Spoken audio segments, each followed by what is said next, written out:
میں سب سے پہلے یہ کہنا چاہوں گا کہ یہ ویڈیو ہماری ایک چھوٹی سی کاوش ہے. اگر آپ کو پسند آئی ہے تو ہمارا چینل ضرور سبسکرائب کریں. ہم فیس بک اور ٹویٹر پر بھی ہیں، ان کے لنکس ڈسکرپشن میں ہیں. اچھی بات کسی کو بتانا صدقہ جاریہ ہوتا ہے. آپ بھی اس ویڈیو کو شیئر کریں. ہو سکتا ہے آپ کے توسط سے کسی مجبور بہن بھائی کا بھلا ہو جائے اور تا قیامت آپ کو اس کا اجر ملتا رہے. اس لیے اس ویڈیو کو بہت شیئر کریں تاکہ جو کوئی ضرورت مند ہیں ان تک یہ پیغام پہنچ سکے. اور دوستو، اس ویڈیو کو سبسکرائب کرنے کے لیے یہ آپ سبسکرائب پہ کلک کریں گے اور اس کے بعد بیل کے آئیکن پہ کلک کر کے ہمارے چینل کو سبسکرائب کر سکتے ہیں. جزاک اللہ. انسان کی روزمرہ کی جسمانی مشکلات میں آج کل کا ایک بہت بڑا مسئلہ کمر درد کا بنتا جا رہا ہے. تقریباً آدھے لوگ اپنی عمر کے کسی نہ کسی حصے میں کمر درد کا شکار ہو جاتے ہیں.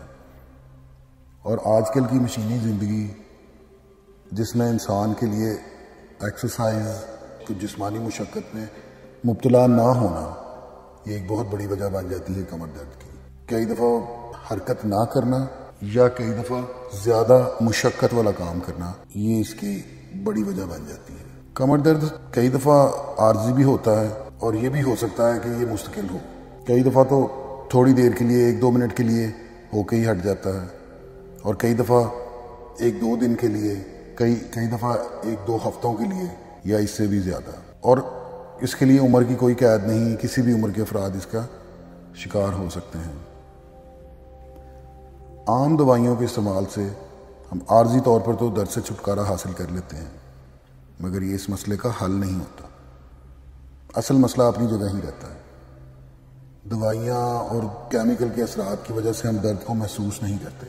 کمر درد کے مریض جب اپنی اس شکایت کو کسی ڈاکٹر کے سامنے پیش کرتے ہیں تو زیادہ تر ڈاکٹر ایسی دوائیاں استعمال کراتے ہیں جو درد کو کم کر کے مریض کو عارضی سکون دیتی ہیں، اور اس کے ساتھ ساتھ مستقل اور بیماریاں پکڑا دیتے ہیں ساتھ.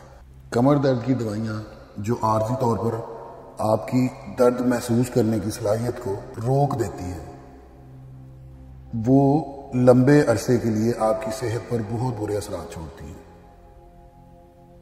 یہ ہمیں ہمارا ڈاکٹر نہیں بتاتا، اور مریض عام ڈاکٹر سے درد کی دوائیاں لے لے کر اپنا وقت گزارتا رہتا ہے.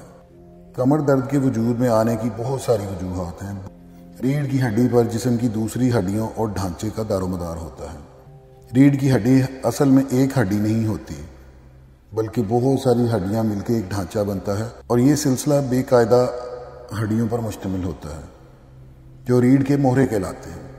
ریڑھ کی ہڈیاں ایک دوسرے کے ساتھ ایسے مل کے بنی ہوتی ہیں جو اس طرح ایک دوسرے کے ساتھ بندھی ہوئی ہوتی ہیں کہ ان میں لچک پائی جاتی ہے، اور ہم اپنی کمر کو جس کی وجہ سے آگے پیچھے کر سکتے ہیں، جہاں چاہیں موڑ سکتے ہیں. ہر 2 موڑوں کے درمیان ایک ڈسک ہوتی ہے جس کا کام ریڑھ کی ہڈی میں ایک طرح سے لچک فراہم کرنا یا ایک فوم یا کشن کی طرح کام کرنا ہے. اور جو مختلف قسم کے جھٹکے جسم کو لگتے ہیں ان کا اثر بھی یہی ڈسک ختم کرتی ہے. ریڑھ کی ہڈی کے بیچوں بیچ ایک سوراخ ہوتا ہے جس میں سے حرام مغز گزرتا ہے جو جسم کے تمام مختلف حصوں کو اعصاب کی ترسیل کرتا ہے. مختلف حصوں تک جسم کے پیغام پہنچتے ہیں دردوں وغیرہ کے.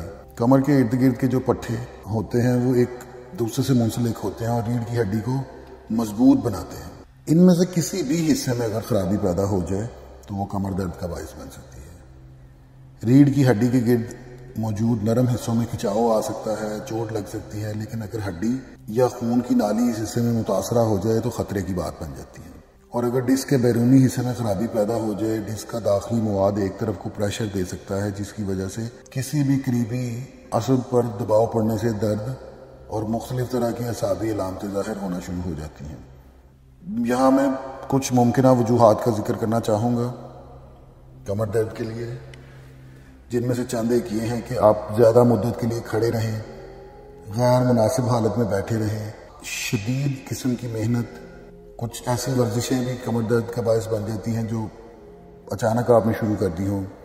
کوئی ایسی چیز، کبھی وزن اٹھانے سے غیر مناسب حالت میں جھک جانا، یا غیر مناسب حالت میں گھوم جانا، یہ بھی ہو سکتا ہے کہ کمر میں کوئی چھوٹی موٹی خرابی موجود ہو، یا کسی غلط حصے پر پریشر پڑ جانا، ہڈی کا ٹوٹ جانا، کوئی اور چوٹ لگ جانا۔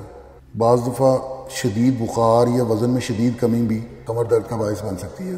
اگر انسان کا وزن ایک حد سے زیادہ بڑھ جائے تو بھی ریڑھ کی ہڈی پر دباؤ پڑتا ہے، اور اس مسئلے سے نمٹنے کے لیے سب سے جو بہتر حل ہے وہ ہے اللہ تعالیٰ سے مدد مانگنا۔ وضو کریں، نماز پڑھیں، اللہ تعالیٰ سے مدد مانگیں۔ اللہ تعالیٰ انشاءاللہ ہر چیز پر قادر ہے اور وہ آپ کی مدد کرے گا۔ میں اس سلسلے میں آپ کو ایک وظیفہ بتانے لگا ہوں جو بے حد آزمودہ ہے۔ آپ بھی یہ وظیفہ کریں، انشاءاللہ اللہ تعالیٰ آپ کی مدد کرے گا اور آپ کی تکلیفیں دور کرے گا۔ اس وظیفے کو کرنے کے لیے آپ کو ایک بوتل میں تھوڑا سا سرسوں کا تیل چاہیے۔ رات کو عشاء کی نماز پڑھنے کے بعد جا نماز پر بیٹھے ہوئے 113 مرتبہ القادر المانع، اللہ تعالیٰ کے یہ دو نام ہیں، القادر المانع، یہ 113 مرتبہ آپ نے پڑھنا ہے، اول و آخر 11 بار درود شریف کے ساتھ۔ یہ پڑھنے کے بعد تیل پہ پھونک دیں۔ رات کو سونے سے پہلے اس تیل کی کمر پہ مالش کریں۔ اگلے دن اسی تیل پر دوبارہ یہی وظیفہ کر کے پھونک دیں، اور اسی میں سے ایک دفعہ صبح ایک دفعہ شام کو لگا لیں، آپ کے لیے کافی ہے۔ اور رات کو پھر آپ نے یہ وظیفہ کرنا ہے۔ آپ یہ وظیفہ شروع کریں، آپ کو اس سے فرق پڑے ہمیں ضرور کامنٹ کر کے بتائیے گا۔ اللہ حافظ۔